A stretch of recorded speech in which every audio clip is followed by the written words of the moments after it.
Pero pag nagkikwento ako sa mga friends ko ngayon na galing sa private school about sa high school life namin, yung reaction nila kala mo nagkikwento ako ng horror.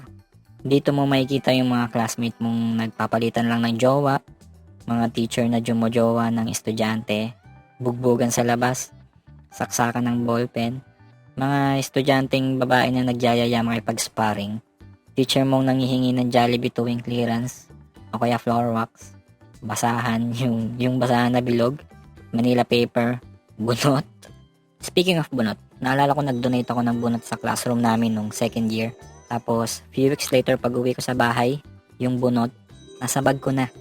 May pangalan ko pa. Eh di ayun, ginamit na lang namin sa bahay. Hindi ko nga alam kung may bunot pa ba ngayon eh. May nagpa-floor wax pa ba?